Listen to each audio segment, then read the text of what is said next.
Auzubillahi minasyaitonirrajim. Bismillahirrahmanirrahim. Alhamdulillahi alamin wassalatu wassalamu ala asyrafil anbiya'i wal mursalin wa ala alihi wa sahbihi ajma'in. Subhanaka la ilma lana illa ma 'allamtana innaka antal alimul hakim. Wa la haula wa la quwwata illa billahil aliyyil azim. Amma ba'd. Assalamualaikum warahmatullahi wabarakatuh.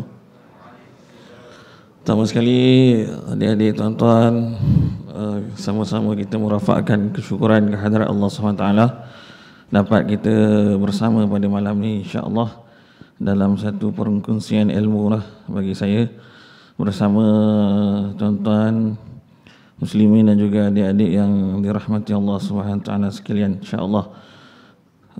Juga terima kasih kepada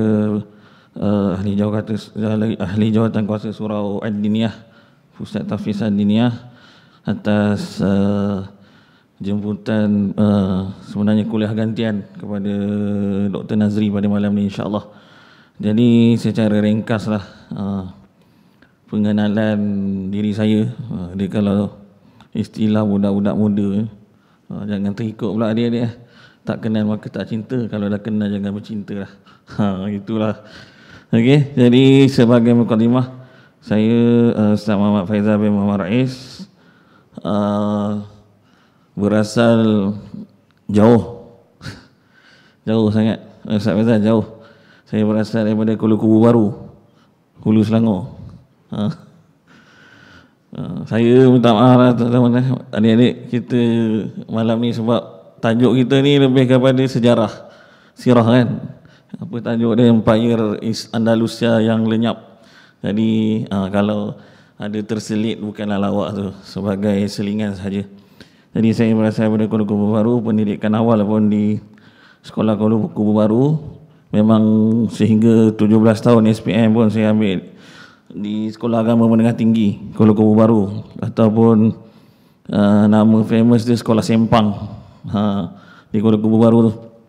Dan selepas tu saya melanjutkan pelajaran ke Maghribi dalam peringkat ijazah sarjana muda pada tahun 2005. Kemudian balik berkhidmat sekejap ke Malaysia, lebih kurang setahun setengah. 2011 saya terbang semula ke Morocco. Mungkin rindu sangat. Saya balik tu 2009. 4 tahun saya tak balik.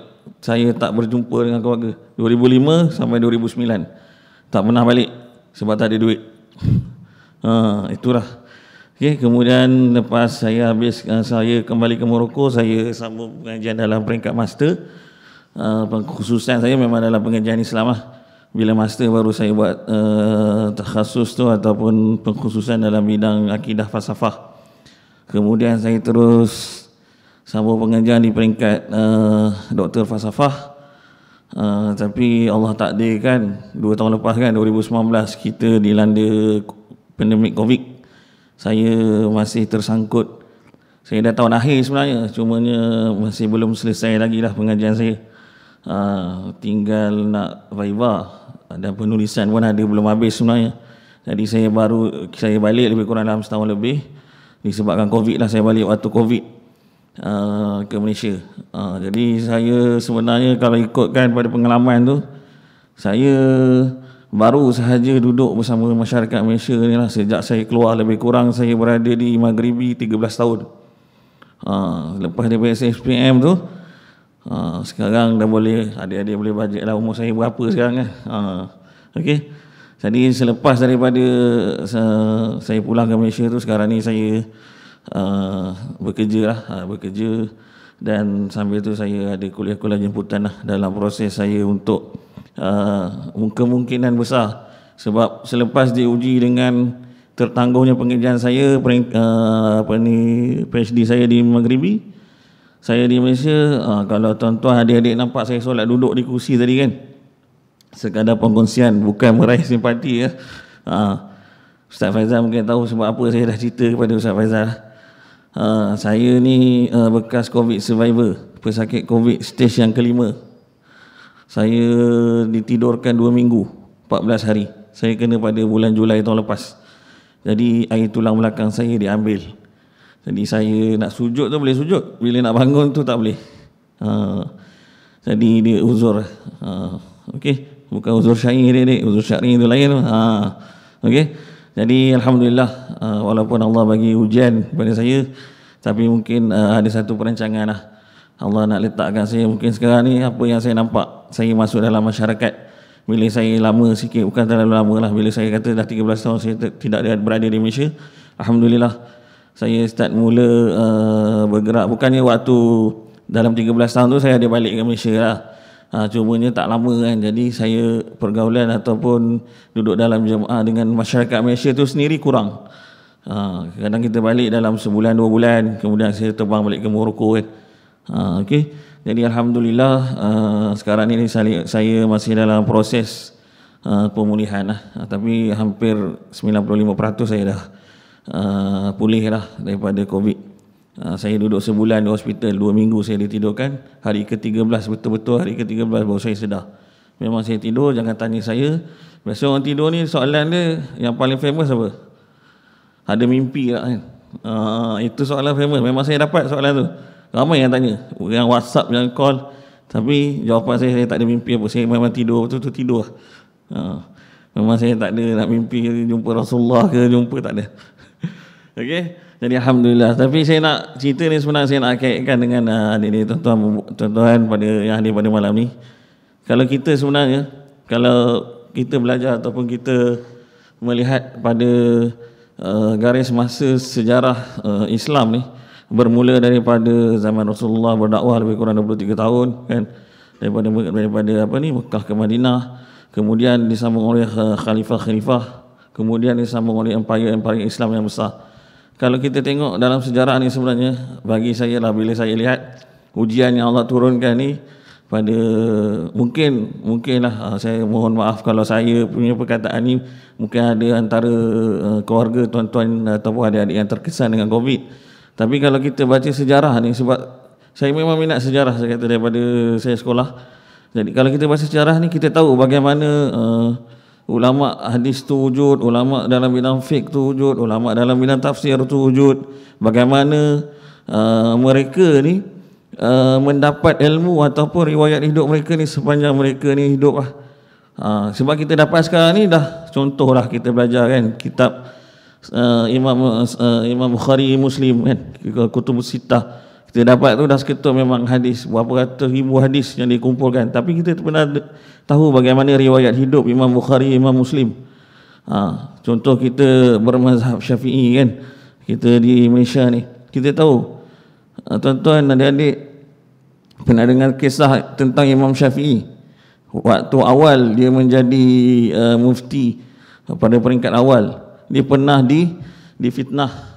Difitnah tu, waktu dia difitnah tu, ketika itu dia fitnah dengan orang-orang dengan Mu'tazilah lah. Ketika itu ada, kalau baca sirah ni. Tapi nak cerita kan, ujian Allah bagi dia pada peringkat awal, dia nak jadi masyhur tu. Bayangkan tuan-tuan adik-adik, Imam Syafi'i ni diheret, diikat tu, dia apa, rantai tu kan, daripada Yaman sampai Baghdad, nak bawa ke khalifah. Kita pernah dengar tentang cerita Imam Syafi'i. Kalau kita selalu kata, saya ni bermazhab Syafi'i di Malaysia. Imam Syafi'i wafat bila dek? Bila Imam Syafi'i lahir? Kalau lahir tu biasa tahun tu dah ada khilaf lah. Imam Syafi'i dia lahir 150 Hijrah, dia wafat tahun 204 Hijrah. Dia ada 4 imam mazhab. Jadi dia pernah bertemu dengan Imam Malik. Dia pun juga anak murid kepada Imam Malik. Imam Malik mazhab Maliki, dan dia juga menjadi guru kepada Imam Ahmad Ibn Hanbal, Imam Hanbali kan, mazhab Hanbali. Okey, sebab di waktu riwayat dia hidup tu, mereka ni bertiga ni bertemu. Imam mazhab Hanafi, Imam Ahmad Abu Hanifah tu lebih awal. Dia meninggal lebih awal, sebab dia lahir pun tahun 80 Hijrah. Dia meninggal tu 150 ke macam tu lebih kurang. Sebab dikatakan bila Imam Ahmad meninggal tu, itu lahirnya Imam Syafi'i. Itu satu, Allah datangkan Imam Syafi'i bila wafat ni Imam Ahmad, Imam Abu Hanifah. Okey. Jadi itu antara kisah tu. Sebab saya katakan mungkin sejarah ni, sirah ni, kita belajar di sekolah pun mungkin boring lah kan, dia banyak fakta. Tapi sebenarnya daripada sirah atau sejarah ni lah kita tahu asal usul sebenarnya bagaimana daripada zaman Rasulullah, daripada zaman sahabat, tabi'in kan, berkembangnya Islam tu. Jadi saya nak bawakan pada malam ni satu sirah ataupun satu empire Islam yang dulunya sangat-sangat gemilang lah. Zaman era kegemilangan empire ni, Islam dipanggil sebagai kerajaan ataupun empire Islam Andalus ataupun Andalusia. Dia tak ada kaitan dengan travel agency Andalusia. Jangan salah faham. Saya bukan datang nak jual, nak pergi umrah, tak ada. Okey. Andalus ni adalah salah satu empire ataupun kerajaan Islam yang pernah bertapak di bumi Eropah lebih kurang 781 tahun. Bermula daripada tahun 95 Hijrah dan berakhir kerajaan benteng terakhir kerajaan ataupun empire Islam Andalus ni berada di Granada dan jatuh pada tahun 876 Hijrah. Kalau dalam tahun Masihi, biasa kalau kita baca buku-buku yang dah diterjemah ni, ditulis dalam Masihi. Kalau Masihi tu Islam bermula masuk ke Andalus 711 Masihi dan berakhir pada 2 Januari 1492. Jadi pada peringkat awal, jadi dalam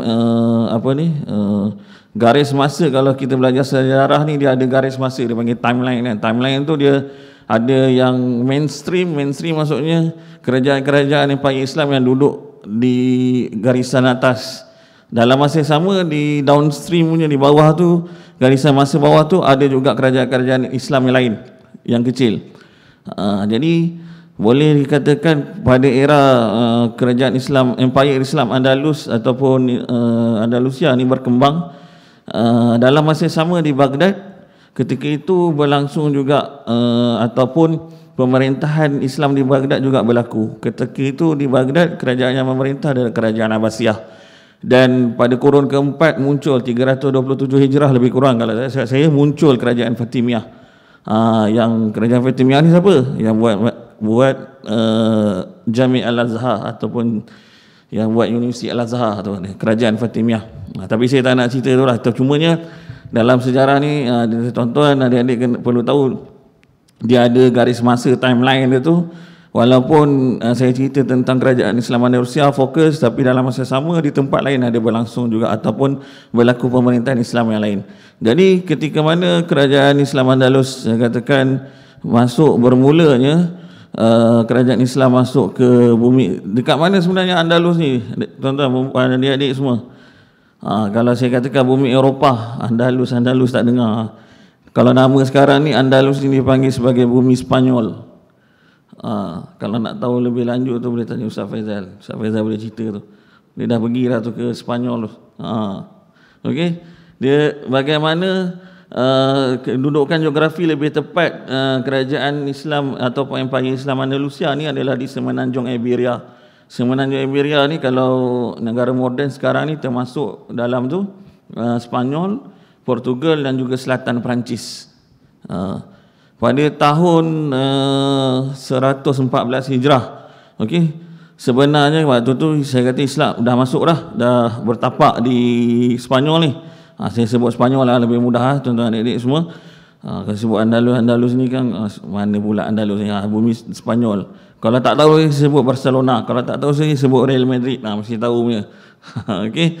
Jadi 114 Hijrah saya nak cerita, selitkan sikit sebelum saya, sebab empire Islam di Andalus ni dia masuk, dia ada zaman bila dia masuk, kemudian zaman gemilang dia pada kurun ke-9, 10 dan 11, kemudian zaman kejatuhan dia. Bermula dia start daripada hujung kurun ke-12 sehinggalah dia jatuh pada pengakhir kurun ke-15. Jadi pada 114 Hijrah ni berlaku satu peperangan, dia panggil peperangan Balat Syuhada. Tentera Islam berperang dengan tentera mana? Kristian daripada Paris.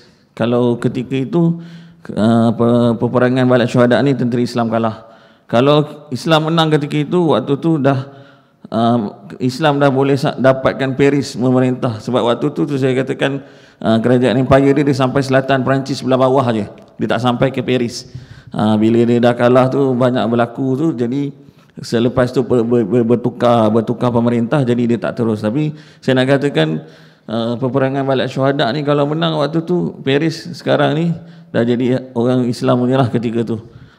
Hebat ni nak kata Empire Islam satu masa dahulu.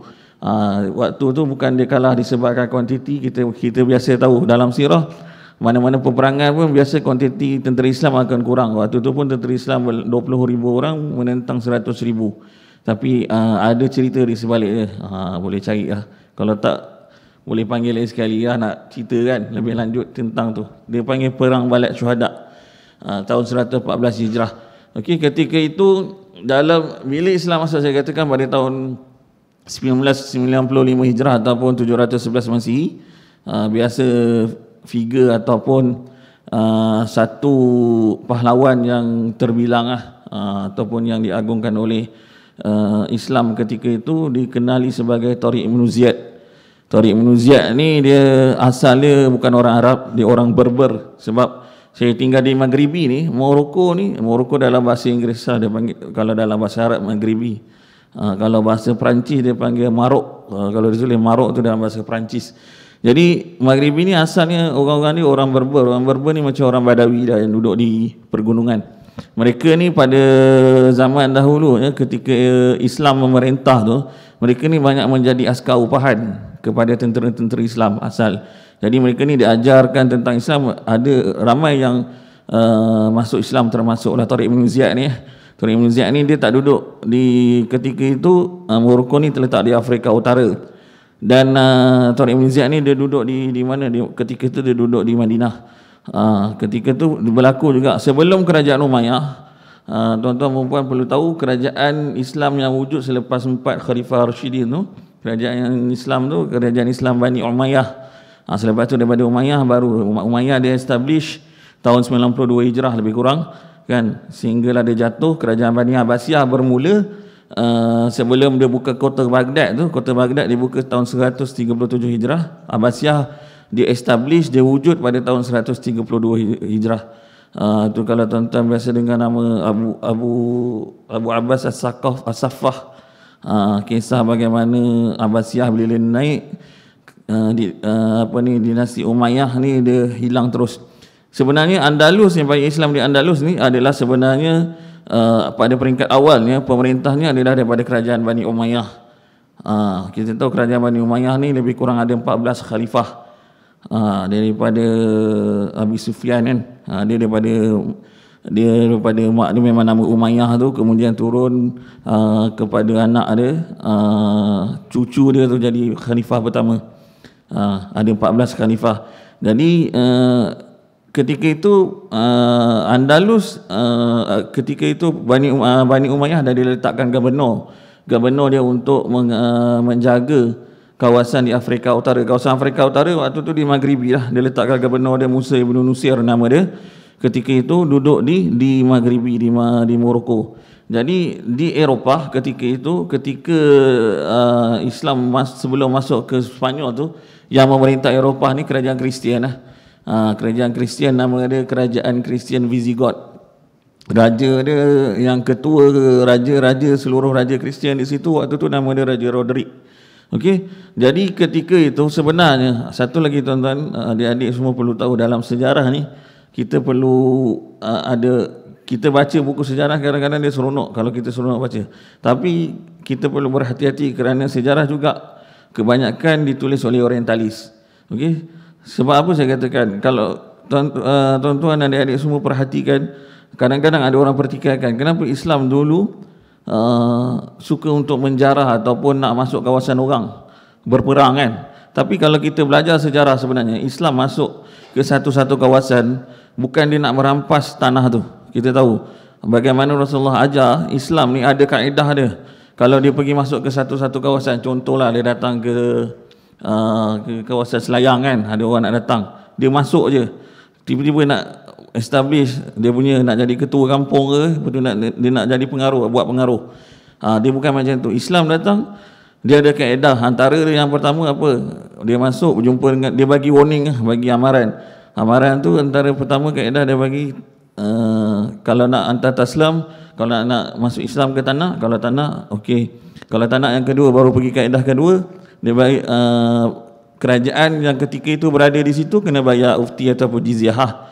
Dan mereka ni akan bantu kerajaan Islam. Kalau tak, tengok juga sebelum berperang mereka akan perhatikan kawasan tersebut penduduk dia ramai apa, ramai kanak-kanak ke, ramai orang muda ke, ramai orang tua. Kalau ketika itu ramai perempuan, kanak-kanak, orang tua, jadi Islam tak akan berperang. Jadi dia tunggu. Itu dia ada kaedah-kaedah. Dan satu lagi fakta tuan-tuan dan adik-adik perlu tahu, Islam sebenarnya kebanyakan Islam masuk ataupun memerintah ataupun kita tahu zaman pemerintah, salah seorang daripada pemerintah daripada Bani Umayyah juga, Umar Abdul Aziz, yang kita tahu sejarah ada 2/3 daripada dunia dikuasai. Umar Abdul Aziz ni ada khalifah yang ke-8 daripada Bani Umayyah. Saya kata ada 14 tadi kan. Umar Abdul Aziz ni termasuk daripada pemerintah Bani Umayyah. Jadi fakta yang perlu diperbetulkan, kalau mungkin ada yang terbaca, Islam masuk bukan untuk susuka je berperang ataupun menjarah kawasan orang. Contoh saya katakan, Islam masuk ke Andalus ni salah satu sebabnya atas jemputan sendiri daripada salah seorang daripada raja Kristian yang ketika itu berada di utara Spanyol. Sebab apa? Waktu tu dia minta bantuan daripada siapa? Daripada Gubernur Musa bin Nusir yang berada di bumi Maghribi ketika tu, di Afrika Utara. Sebab apa? Waktu tu bila Raja Rodrik memerintah Spanyol, ketika sebelum Islam masuk tu, Raja Rodrik ini sangat kejam. Antara yang dia buat tu, yang dia kejam tu, dia mengenakan cukai yang tinggi kepada rakyat dia sendiri. Orang bangsa dia, agama yang sama, dia buat macam tu. Jadi raja nama dia Raja Julian ni, dan juga beberapa raja-raja Kristian yang lain ni dapat aduan daripada rakyat. Jadi kenapa dia minta bantuan kepada Musa bin Nusir? Ketika itu di Maghribi ni dah banyak, bila Islam dah berkembang, dan juga pemerintah Islam waktu tu dah ada, kerajaan Islam dah ada di Maghribi ketika itu. Okey, jadi dia lihat di Maghribi ni 3 bangsa berlainan agama boleh hidup dalam keadaan aman dan damai. Bangsa apa? Agama apa? Yahudi, Kristian dan juga Islam. Bagaimana pemerintah Islam yang memerintah ketika itu di Afrika Utara, Musa bin Nusir ni, dia dapat mengawal dia punya kawasan pemerintahan dia dari hidup dalam aman dan damai. Jadi sebab itu antara salah satu sebab dia tulis surat sendiri kepada Gubernur Musa bin Nusir untuk bantu dia berperang dengan Raja Rodrik ketika itulah. Ada juga raja-raja Kristian yang lain yang berpihak kepada Raja Rodrik. Jadi itulah asasnya pada peringkat awal yang bagaimana Islam boleh masuk. Jadi Gubernur Musa bin Nusir ni ditulis surat, dia hantar surat tu kepada, dia mesti kena jumpa beritahu ketua dia kan. Ketua dia waktu tu khalifah yang menjaga kawasan Afrika Utara tu, khalifah dia berada di mana? Di Damaskus kan. Bani Umayyah ni walau dihantar, sebab Gubernur Musa bin Nusir ni gubernur je, tapi bergubernur di bawah dinasti Umayyah. Jadi khalifah ketika itu adalah Khalifah Al-Walid I. Al-Walid I kemudian dihantar, Al-Walid pun bagi green light untuk Musa bin Nusir membantu Raja Julian, dan dihantar Tariq bin Ziyad. Itulah munculnya figure Tariq bin Ziyad membantu Musa bin Nusir ni berperang. Dan 711 Masihi mereka start berlayar daripada Maghribi, sebab Morocco Maghribi ni dengan bumi Spanyol tak jauh. Jarak dia, pemisah dia Selat Gibraltar lah. Gibraltar tu pun asal nama daripada Jabal Tariq. Jabal Tariq ni asal nama, Jabal ni bukit kan, Bukit Tariq. Bukit Tariq ni adalah bukit yang ketika mana Tariq bin Ziyad ni mula-mula dia sampai. Tu dia sampai sekarang ni masih dikekalkan. Kalau dalam bahasa Arab tu nama dia Jabal Tariq.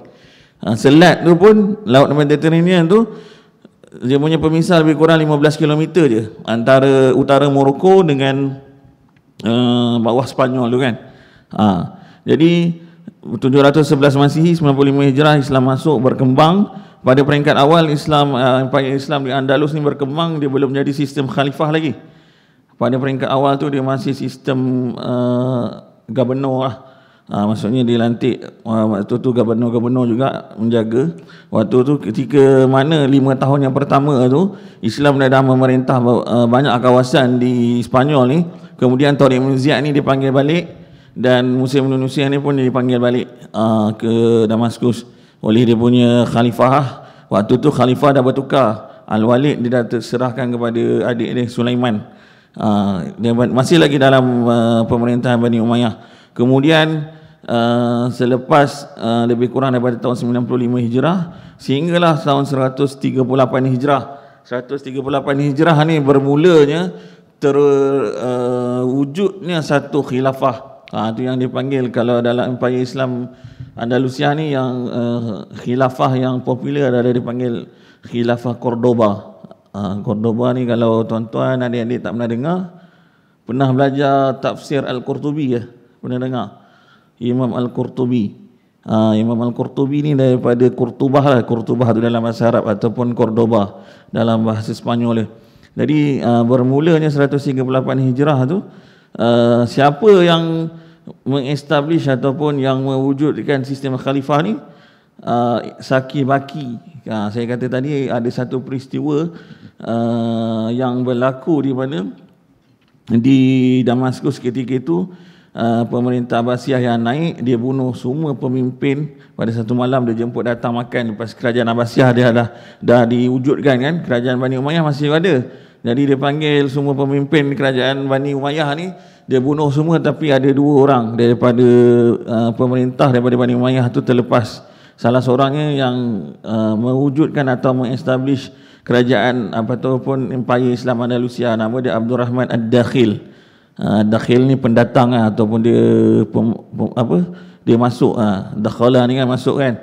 Jadi dia ni yang mula-mula daripada sistem gubernur, jadi dia establish menjadi satu khalifah dan pusat pemerintahan dia di Cordoba ketika itu.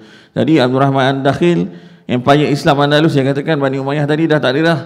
Cerita dia Bani Umayyah tu dah terkubur sebab semua pemimpin dibunuh. Jadi Abdul Rahman ni yang tinggal, dia buka Empayar Islam Andalusia. Dalam tempoh lebih kurang 700, saya katakan 8 kurun, 800 tahun tu, ada 10 pula khalifah dalam Empayar Islam Andalus. Bermula daripada Abdul Rahman satu ni dan berakhir dengan Hisham kedua pada tahun 403 Hijrah. Dia establish khalifah tahun 138 Hijrah dan berakhir pemerintahan ataupun Saki-Baki Bani Umayyah. Dia masih lagi sebab dia asal daripada Bani Umayyah kan, dia masih menggunakan dia Bani Umayyah. Cuma empire tu dia tukar nama Andalus. Andalus tu pun sebenarnya dalam sejarah tu dia ada kaitan dengan nama tempat dan orang-orang yang berada di Spanyol ketika itu.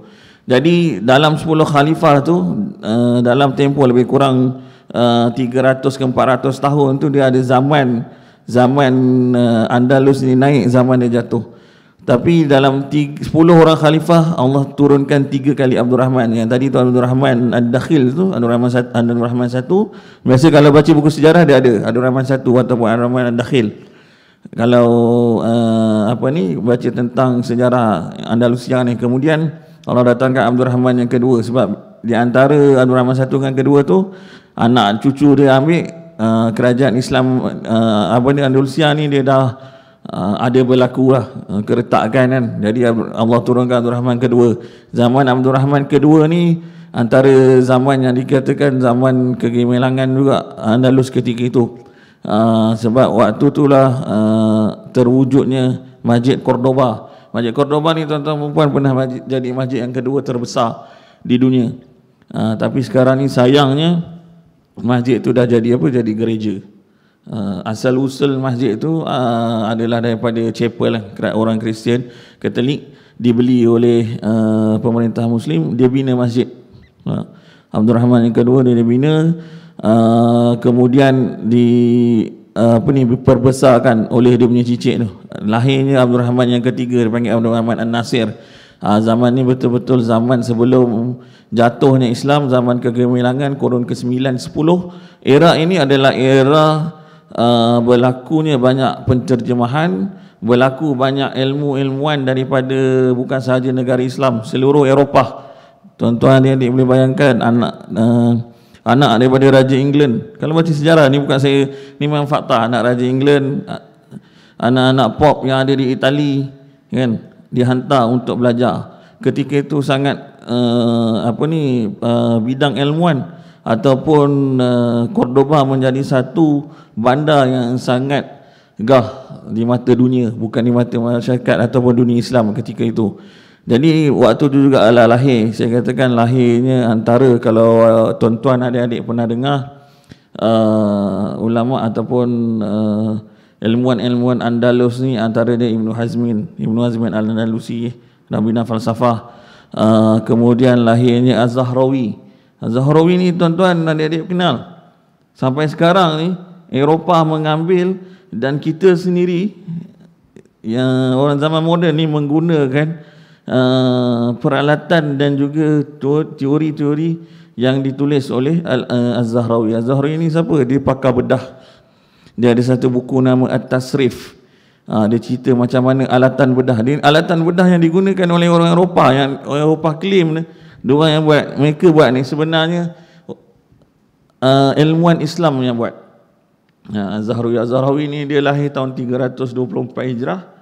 Dia tak silap saya, dia wafat tu dalam tahun 400 lebih. Bila Islam Andalus nak jatuh dah tu, kerajaan Bani Umayyah nak jatuh.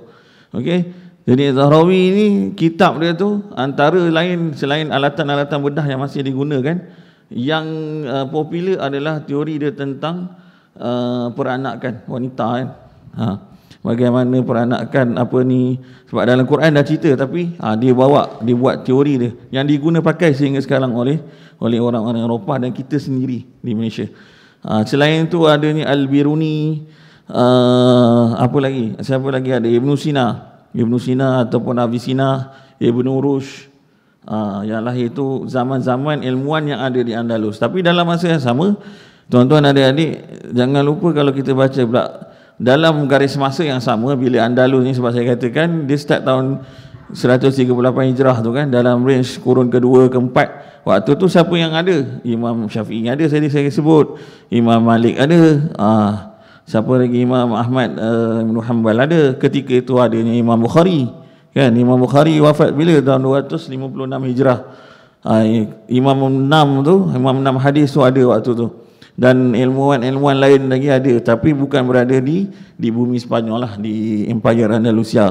Dia berada di Damaskus dan juga di Baghdad. Ketika itu pusat pemerintahan yang lain selain daripada Spanyol. Jadi itu zaman kegemilangan, dan pada kurun ke-9 berlaku sedikit keretakan, bukan keretakan lah, mula Islam tu dia start hanyut. Sebab apa? Kalau tuan-tuan adik-adik pernah dengar dalam sejarah Andalusia ni satu figure, dia sosok tubuh namanya Ziryab. Ziryab ni lah yang mula-mula, orang yang mula-mula buat coding gitar. Zaman dulu ada gitar kan, orang Arab ni kan dia suka main gitar. Dia buat kod gitar tu, 4 tali tu dia buat coding. Dia ni diusir oleh kerajaan Abbasiyah. Dia dah rosakkan anak muda di Abbasiyah, dia usir, dia pergi ke Andalus kurun ke-9. Dia yang mula-mula bawa muzik masuk ke Andalusia. Fashion, kalau kita kata sekarang ni fashion kita yang buat, sebenarnya kurun ke-9 lagi dah ada. Kurun ke-9 Masihi. Ziryab ni dia bawa fashion musim sejuk lain, musim panas lain. Pakaian-pakaian yang dia bawa, dia nak merosakkan anak muda ketika itu. Tapi bukanlah faktor kejatuhan, bermulanya kejatuhan Andalus disebabkan 100% oleh Ziryab, tapi itu unsur-unsur lah, kata sedikit faktor yang menyebabkan Andalusia tu dia pada satu empire yang gah mula jatuh. Jadi kemudian selepas era kegemilangan Islam waktu tu, antara faktor lain kenapa empire Islam Andalus ini jatuh juga disebabkan oleh kerajaan Kristian dah tak boleh duduk diam. Tuan-tuan dan adik bayangkan, dah lama orang masuk kampung kita, dia buat maksudnya dia nama kita memerintah pada peringkat awal, kemudian Islam datang lebih daripada 700 tahun memerintah kawasan asal tu, bumi Eropah, bumi orang Kristian, bukan Muslim kan. Jadi mereka ni pun dia tak boleh duduk diam. Tapi mereka ni start hantar spy sebab nak berperang. Tapi mereka tahu, orang Kristian ni tahu kalau berperang dengan orang Islam ni, memang dalam mana-mana sejarah, bukan saya reka-reka, fakta memang susah orang Islam ni nak kalah. Kalau atas izin Allah lah. Tapi kalau kita tengok baca sejarah ni, memang faktanya macam tu. Orang Islam berperang ni itu sebab Kristian pada peringkat awal tu dia tak berperang. Dia berperang asyik kalah. Tapi bila jatuhnya tu, bila ada unsur-unsur, bila ada perbalahan dalaman, masalah dalaman di antara pemerintah Islam, bila mana anak-anak muda ni, adik-adik ni kena ingat, generasi adik-adik ni akan menggantikan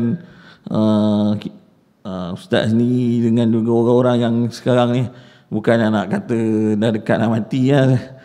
Tapi generasi muda ni yang akan mengganti, bakal mengambil alih tempat generasi-generasi yang ada sekarang.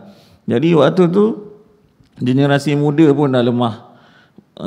Antara yang paling ketara, tuan-tuan adik-adik boleh bayangkan, zaman pemerintahan katakan generasi ayah dia ke, sebelum generasi muda naik ni, di istana ni banyak macam ni lah, ilmi apa ni, kuliah-kuliah ilmuan ni banyak, kemudian solat berjemaah. Tapi bila era generasi muda masuk, apa yang berlaku? Sampai ada salah seorang daripada pemimpin ketika mana, pemimpin bukan daripada Andalusia ni, Bani Umayyah, Hisham ni, dia pernah kata apa, ini bukan saya cerita, dalam fakta sejarah, dia nak bawa arak paling mahal minum dekat atas Kaabah.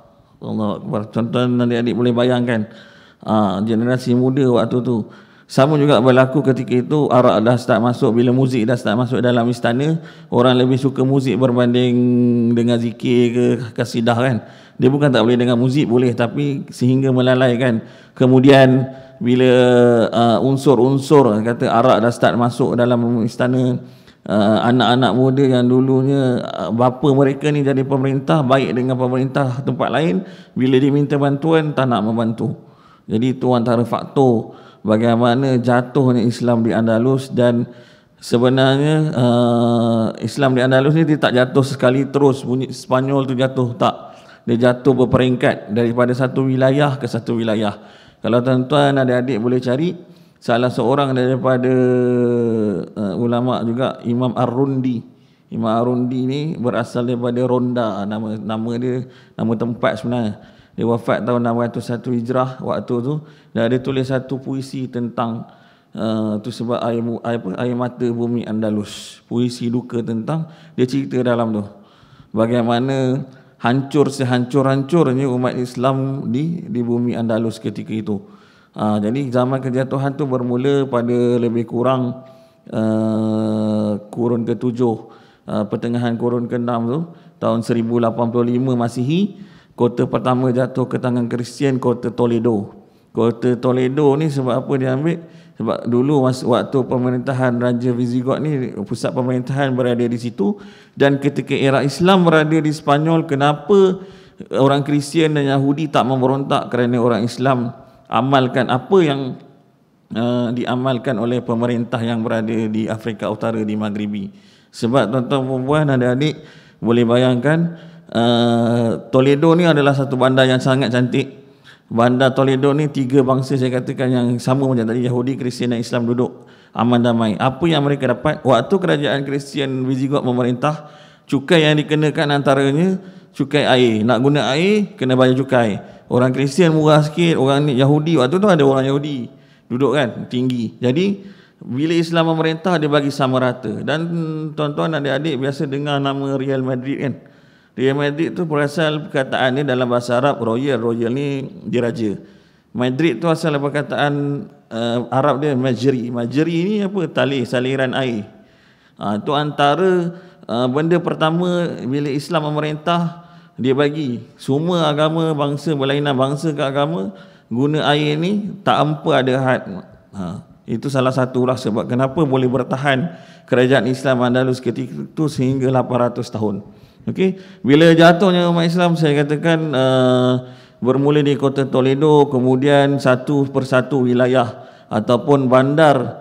Dia kalau antara bandar yang popular biasa kita dengar di Spanyol ni, bandar Cordoba lah, pusat pemerintahan.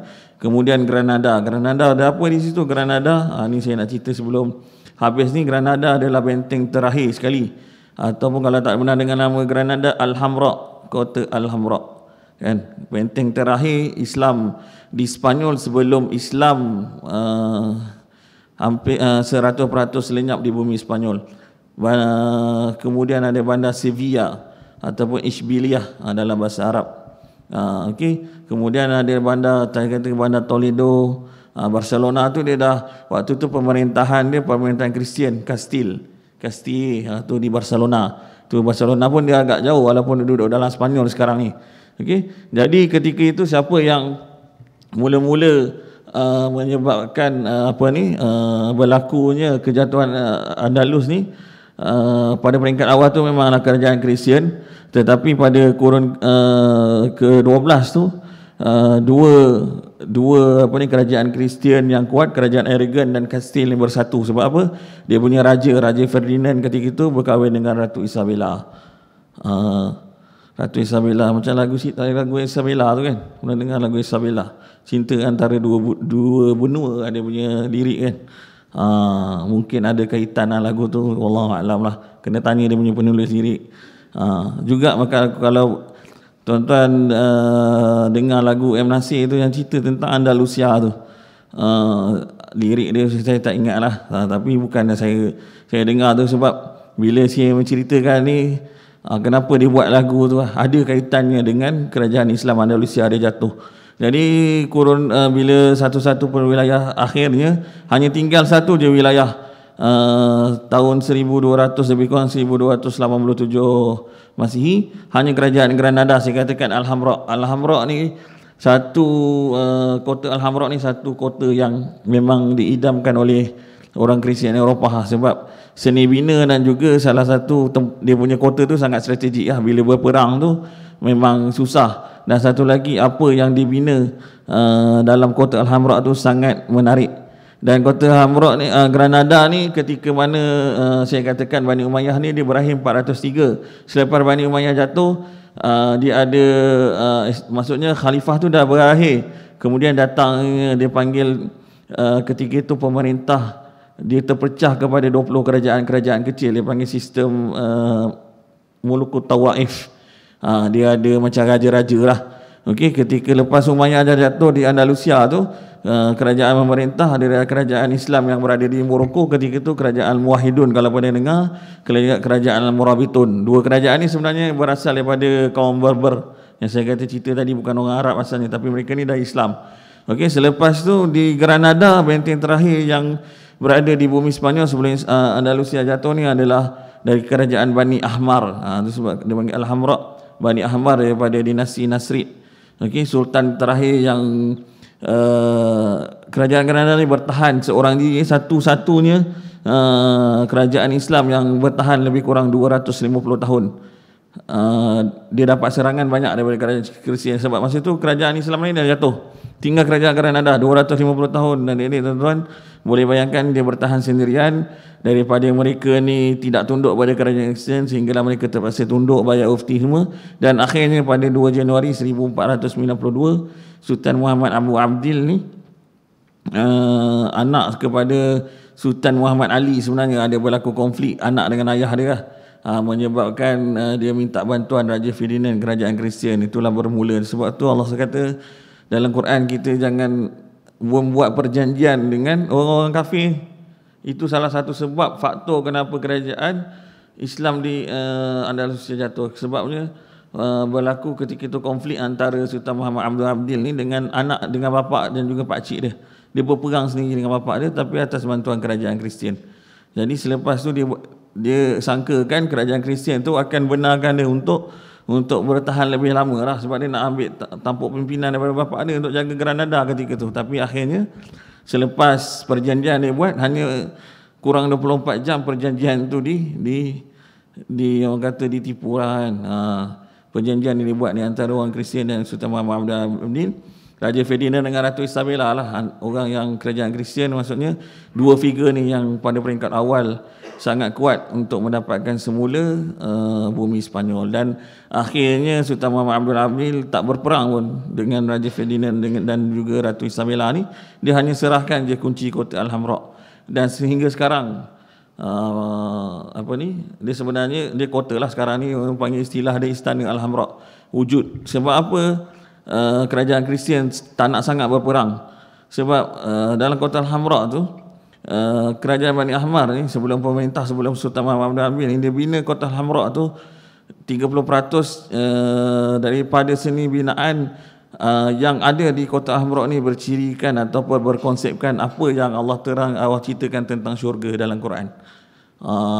Dan syurga Allah cerita tentang apa, ada di dalam syurga ada air sungai yang mengalir, dekat taman-taman ada ada apa, kebun buah-buahan, ada bunga. Jadi bukannya ada maksudnya pemerintah tu nak buat syurga, tetapi konsep ataupun dia nak bagi rakyat dia hidup dalam tu apa yang Allah ceritakan. Itu salah satu sebab. Dan Raja Ferdinand dan juga Ratu Isabella sendiri, mereka mengakui kalau mereka berperang dan musnahkan Kota Al-Hamra ataupun Masjid Cordoba yang ada sekarang ni, mustahil orang Kristian akan buat apa yang orang Islam pernah bina. Sebab orang Kristian takkan mampu bina apa yang orang Islam bina. Sebab tuan-tuan, adik-adik semua, boleh bayangkan di apa Masjid Cordoba, Kota Al-Hamra ni, seni bina ni keliling ni ditulis dengan ayat-ayat Al-Quran. Seni bina ni arkitektur pada zaman tu sangat-sangat antara salah satu binaan kerajaan Kristian rosakkan sekarang yang berada di Kota Al-Hamra adalah jam air. Sahabat Faizal pergi tengok jam air singa tu, ada 12. Itu dulu jam air itu dipanggil jam air kepala singa, dia ada kepala singa 12. Bagaimana dia berfungsi dulu? Bila contohnya pukul 12, air akan keluar daripada mulut singa tu panjang. Bila pukul 12.05 dia akan pendek-pendek sampailah 12.55 tu akan pendek, dan kemudian dia akan air akan bertukar keluar ke kepala singa satu lagi. Jadi kerajaan Kristian dia nak buat kajian bagaimana air tu boleh keluar. Ada sistem saliran ke? Dia buka-buka sekarang ni, dia rosakkan sebab apa? Sekarang ni 12 kepala singa tu keluar air. Dia tak ada, tapi tak tahu dari mana wujudnya air tu. Dia kata, nak katakan antara salah satu ciptaan ataupun hasil yang dibuat oleh orang Islam. Dan salah satu lagi Masjid Cordoba. Masjid Cordoba ni besar. Tak silap saya, era masa zaman kegemilangan itu dia boleh muatkan 30,000 orang. Dalam tu tak ada pakai sistem speaker pun. Kalau perasan, dia guna sistem dekat situ, sistem pantulan bunyi. Dekat depan ni biasa ni kalau kita buat corak macam ni kan, dia letak macam melengkung sistem pantulan bunyi tu. Dia ajar oleh arkitek ataupun seni bina Islam. Bila kita masuk kat situ, biasanya pemandu pelancong kata, sebab kawasan dalam masjid tu sekarang jadi gereja, yang tinggal hanya mimbar je. Dekat sini dia tutup kawasan, kita boleh pergi sampai lebih kurang kat adik-adik ni kan. Dia suruh kita sebut Allahu Akbar je, tapi gema tu boleh dengar sampai ke belakang. Dia guna sistem pantulan bunyi tu ketika tu salah satu. Ataupun dekat Kota Hamrok tu sendiri pun dia katakan duduk kat apa-apa tiang kan, kita cakap kat tiang ni, kat tiang lain boleh dengar. Tu antara seni bina yang sebab kenapa kerajaan Kristian dia tak musnahkan, sebab dia takkan. Sekarang ni pun dia cuba untuk hapuskan ayat Al-Quran yang berada di Masjid Cordoba tu. Keliling sebenarnya ada ayat Al-Quran di dalam, tapi tak secantik apa yang orang Islam buat. Jadi itu salah satu faktor saya katakan bila Islam tu jatuh. Dan tepatnya tanggal 2 Januari. Sebab apa saya sebutkan 2 Januari? Sebab sehingga sekarang sebahagian daripada masyarakat Sepanyol masih merayakan perayaan kejatuhan Islam di Andalus. Dia buat macam ni, memang ada. Kadang-kadang saya lihat biasanya 2 Januari tu, mungkin cari dekat YouTube ada. Saya tak ingat istilah dia dalam Sepanyol, tapi perayaan 2 Januari 1492 kejatuhan Islam Andalus tu, ketika itu askar-askar ni dia berpakaian sebagai askar Sepanyol masa zaman dulu, dia bawa panji-panji Islam tu, dia seret ke tanah. Kemudian askar-askar ni ada dia pakai topi macam sambut birthday. Kita tuan-tuan dan adik-adik, mungkin sekarang ni kita dah perlu belajar untuk mengubah kita punya tradisi. Biasa kita sambut birthday kan, mungkin sekarang ni alhamdulillah lah, saya rakyat Malaysia dah sedar. Topi yang segitiga tu kan, itu ada kisah dia terkait dengan kisah pembantaian umat Islam di Andalus. Sebab masa kurun ke-17 Masihi, tak ada satu pun umat Islam yang berada di orang Islam dan juga Yahudi di bumi Sepanyol, orang Kristian je. Orang Islam yang ada pun yang bersembunyi, sebab bila Ratu Isabella dan Raja Ferdinand dia masuk ke bumi Sepanyol, dia tak benarkan orang beragama selain daripada Kristian. Jadi siapa yang nak duduk situ kena murtad. Kalau tak kena berpindah ke mana? Ke Maghribi. Jadi saya katakan topi yang masih sambut birthday betul dipakaikan, ada kisahnya, kisah bagaimana satu hari lepas dah kerajaan Kristian ini dah menguasai hampir keseluruhan Sepanyol kan. Jadi ada orang Islam yang masih lagi duduk di situ. Jadi dia offer siapa umat Islam ni dia duduk dalam ketakutan. Saya kata ada yang menyamar sebagai Muslim tapi dia tak menggambarkan Islam tu secara terbuka lah. Jadi ketika itu kisah pembantaian tu lebih kurang pada kurun ke-17. Dia offer siapa yang nak berpindah ke mana, ke Morocco ketika itu, boleh pergi ke tepi pantai, kerajaan Kristian sediakan kapal. Kemudian orang Islam ni semua suka dah keluar sebab orang Islam masa tu duduk dekat rumah, dia sangat takut sebab spy-spy tentera Kristian ni banyak. Kalau dia tahu je ada Islam dia akan terus bunuh. Jadi kisah pembantaian tu berlaku bila sampai dekat tepi laut. Semua tentera Kristian angkat senapang dan tembak mati hampir ke seluruh umat Islam. Tu saya katakan kurun ke-17 tu lenyapnya, memang selenyap-lenyapnya tak ada langsung umat Islam. Waktu itulah dia katakan dia pakaikan orang-orang sebelum dia tembak tu dia pakaikan topi tu. Topi yang biasa kita sambut budak-budak birthday kan. Kita nampak benda tu kecil je. Sama juga apa yang berlaku kita biasa sebut April Fool. Ada kait juga terkaitnya juga dengan kisah pembantaian tu. Sebab dia offer waktu tu kan macam April Fool ni kita cakap benda baik betul tapi benda yang tak baik berlaku kan. Ada memang dalam sejarawan Islam dia tulis benda tu ada terkait dengan cerita kisah pembantaian umat Islam di Andalus. Dan pada kurun 17 tu Masihi saya katakan memang tak ada satu pun umat Islam yang berada di bumi Spanyol. Dan sehingga sekarang tu sebab saya pada peringkat awal saya duduk dalam jemaah ni memang saya ingin bawakan sangat tentang sirah ataupun empayar Islam Andalusia ni. Sebab apa? Sebab kita tahu Allah SWT pun sebut dalam Quran, a'udzubillahi minasyaitanirrajim, faqsusil qasasa la'allahum yatafakkarun. Surah Al-A'raf ayat 176 Allah sebut dalam tu dia kata faqsusil qasasa la'allahum yatafakkarun, tu ceritakanlah kisah-kisah ni kepada mereka supaya mereka berfikir. Kisah ni apa? Kalau adik-adik yang hafal Quran ni tahu ayat sebelum tu dia cerita tentang apa? Dalam surah Al-A'raf ayat 176 tu cerita tentang kitab-kitab yang diturunkan sebelum Al-Quran. Kisah apa yang diceritakan? Kisah tentang orang-orang yang terdahulu yang dilaknat oleh Allah, kaum-kaum yang dilaknat oleh Allah. Jadi sebenarnya apa yang berlaku dalam sejarah Islam ni dah berlaku, dah diceritakan oleh Allah SWT dalam Quran. Dia berulang kembali. Adakah tu saya katakan saya nak bawa ni persoalan saya pada malam, adakah tuan-tuan adik-adik ni, generasi adik-adik ni nak mengulang kesilapan yang pernah berlaku yang dibuat oleh pemerintah Islam pada ketika dulu? Adakah benda tu nak berulang balik? Sebab apa saya tak cerita kerajaan Turki Osmaniyah ke kerajaan Fatimiyah? Kerajaan Turki Osmaniyah pun banyak juga dia punya kata pemerintahan dia sangat gah juga. Cuma ni alhamdulillah kerajaan Turki Osmaniyah sekarang ni yang memerintah masih lagi orang Islam. Kerajaan Fatimiyah yang berada di Mesir yang memerintah masih lagi orang Islam walaupun liberal. Tetapi ni kerajaan Islam Andalusia yang berada di bumi Eropah 100% yang memerintah sekarang adalah kerajaan Kristian. Walaupun sekarang ni alhamdulillah lah banyak masjid-masjid ataupun minoriti Muslim yang ada di bumi Spanyol, Portugis. Kalau pergi ke Spanyol, Portugal, alhamdulillah di bandar-bandar Islam tu di kawasan bawah selatan Spanyol tu masih boleh ada masjid, masih ada tempat untuk kita solat. Di Portugal pun ada, di Lisbon tu ada masjid Lisbon. Cumanya pemerintah tu 100% bukan Islam. Sebab macam Palestin, saya katakan sejarah dia macam mana Palestin. Kita dapatkan Baitul Maqdis kan, lebih kurang tahun saya 681 Hijrah. Kemudian ketika dirampas oleh orang Yahudi, dan sekarang ni bukan orang Islam yang menguasai. Jadi itu sebab saya nak bawakan berkongsi dengan tuan-tuan adik-adik pada malam ni.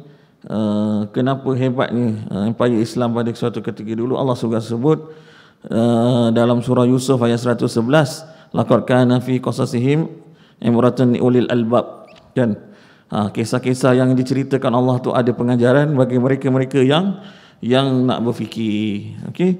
Jadi Al-Quran tu sebenarnya kalau kita adik-adik alhamdulillah yang menghafal Al-Quran ni, kalau tadabbur ayat Al-Quran 1/3 daripada Al-Quran tu kalau kita tadabbur menceritakan tentang sirah ataupun sejarah yang dah berlaku pada zaman sebelumnya, zaman sebelum kita ada ni wujud.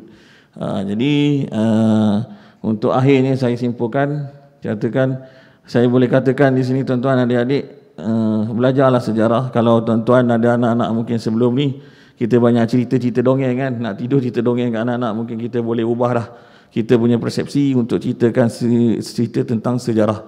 Sebab apa? Saya ada pengalaman sendiri mengajar subjek moral. Kebanyakan yang duduk dia tu pelajar-pelajar daripada Sabah Sarawak yang tak ada agama.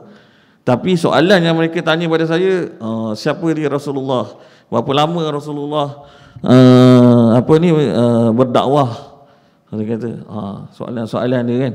Jadi kalau kita ajar anak kita cerita dongeng, cerita-cerita, tak apa, benda tu kita boleh baca.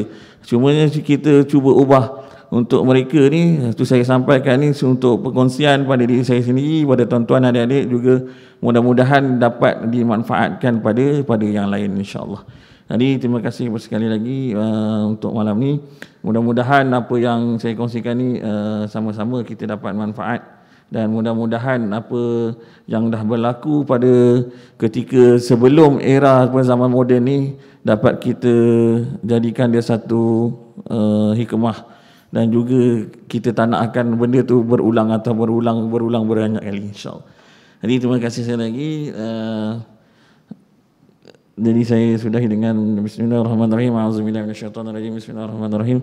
Alhamdulillahirabbil alamin. Wassalatu wassalamu ala asyrafil anbiya'i wal mursalin wa ala alihi washabbihi ajma'in. Allahumma inna nas'aluka ridhaka wal jannah wa na'udzubika min sakhatika wan nar. Allahumma inna nas'aluka salamatan fid din wa 'afiyatan fil jasadi wa ziyadatan fil 'ilm wa barakatan fi rizq wa tawbatan qabla al-maut wa rahmatan indal maut wa maghfiratan ba'da al-maut.